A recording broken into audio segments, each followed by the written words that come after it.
You think you know, but you have no idea. What's up, people? Welcome back to the channel. All right, let's play a game. When I say Pakistan, what image pops into your head? Cricket, spicy food? Maybe your uncle, who he's related to a Mughal emperor? Look, I get it. But what if I told you that the Pakistan you think you know is just the trailer? The feature film is way wilder, more complex, and honestly, a lot more epic.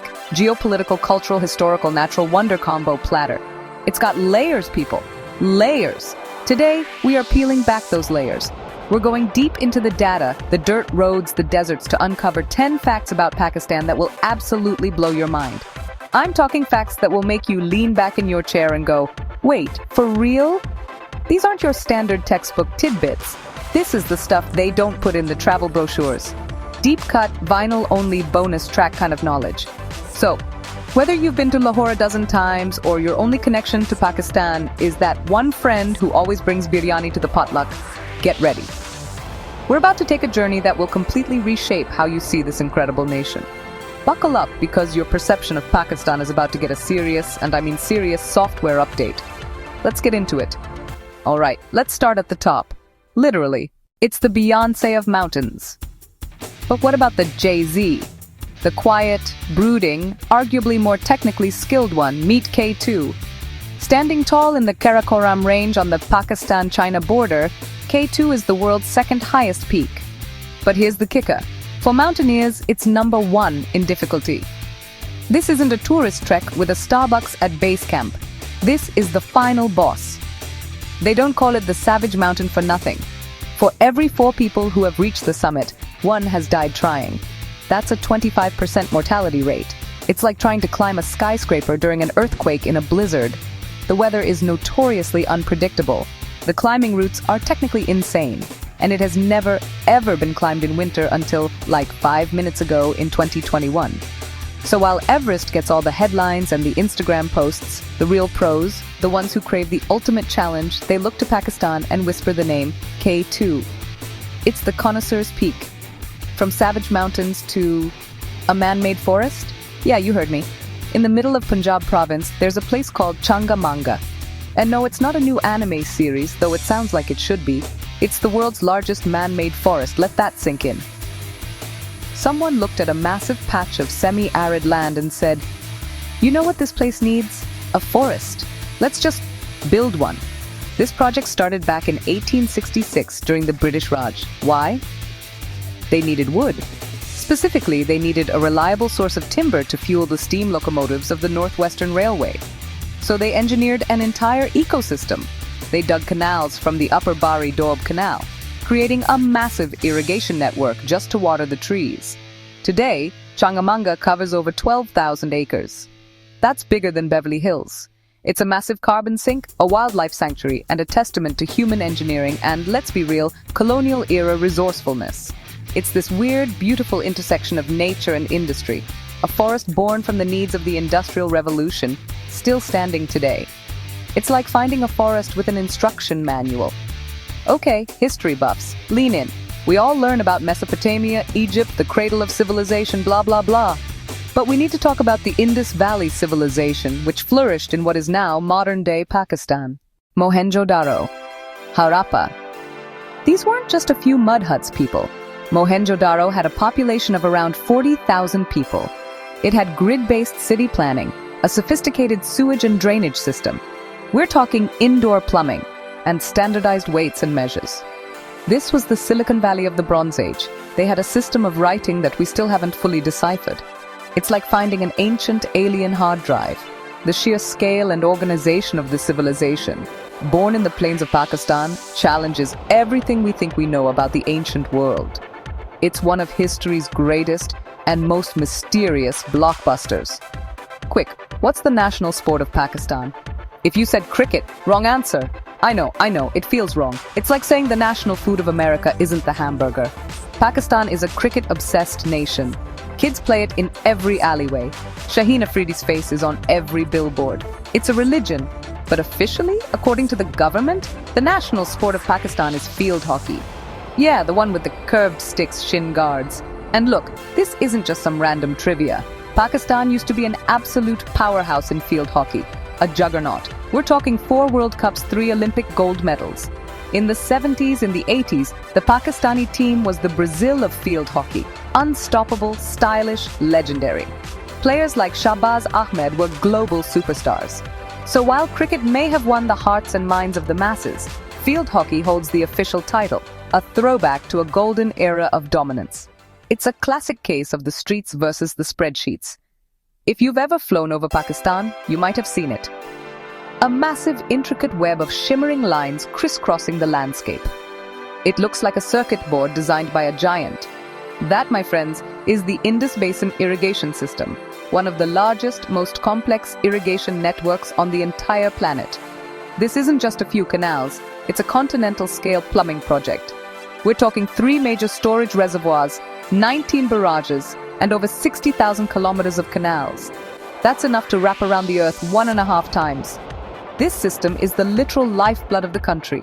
Pakistan is an agricultural nation, and you can't grow crops in vast arid regions without water.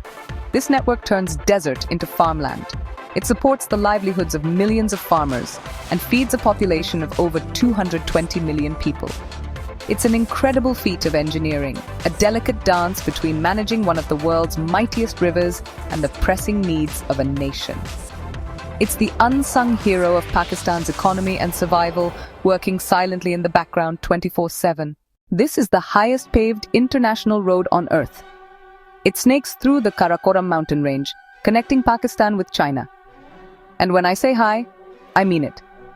At its peak at the Kunjara Pass, you're driving at an altitude of 4,714 meters, or nearly 15,500 feet. You're literally driving in the clouds. Your car might need an oxygen mask. Building this thing was a Herculean task. It took 20 years, and tragically over 1,000 workers lost their lives carving this road out of some of the most unforgiving terrain imaginable. But the result is one of the most breathtaking road trips on the planet. You're driving past glaciers, turquoise alpine lakes, peaks that scrape the sky. You pass through tiny villages where life hasn't changed in centuries. It's more than a road. It's an artery of culture and commerce, and a monument to human ambition against the raw power of nature. In the organized chaos of Pakistan's cities, when there's an emergency, there's one name that everyone trusts: EDI. The EDI Foundation runs the world's largest volunteer ambulance service.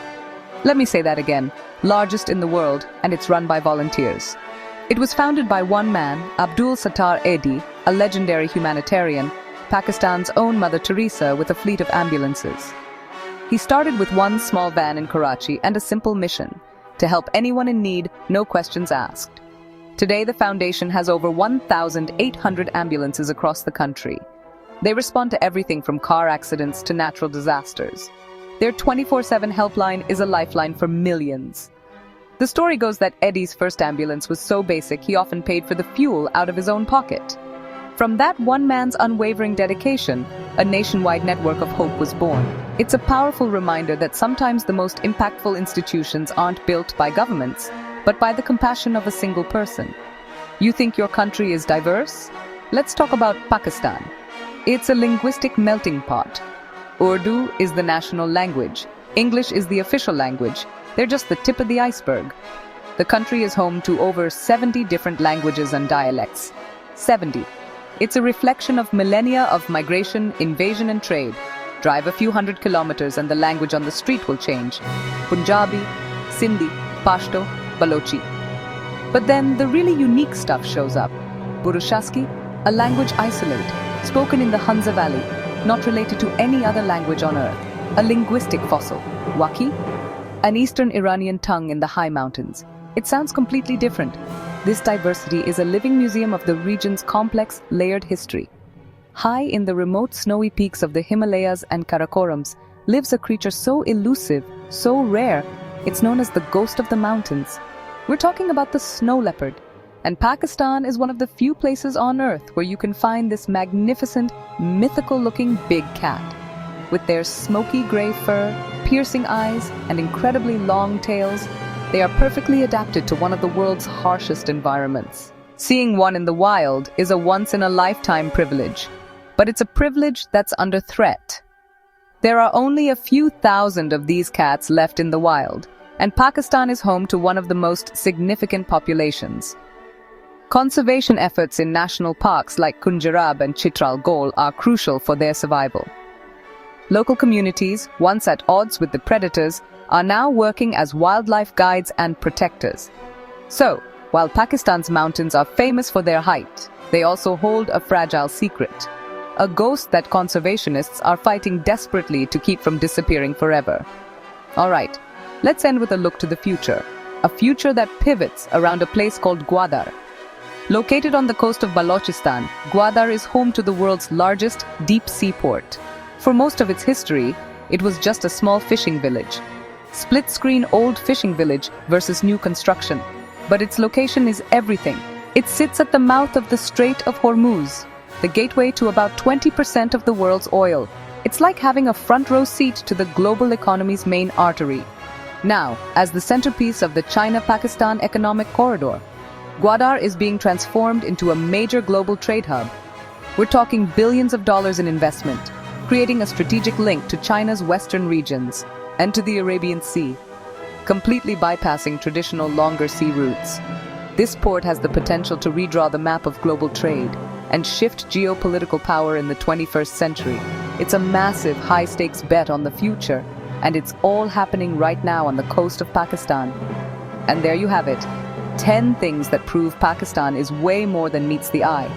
From the savage peak of K2 to the futuristic port of Gwadar, it's a country of staggering contrasts and hidden depths. I mean, a man-made forest, an ancient megacity with indoor plumbing, and the world's largest volunteer ambulance service? You can't make this stuff up. This is the stuff that reminds us that every country has a story far richer and more complex than the headlines we read. These facts are just the beginning of that story. But now, I want to hear from you. Which one of these facts completely caught you by surprise? Was it the field hockey thing? I bet it was the field hockey thing.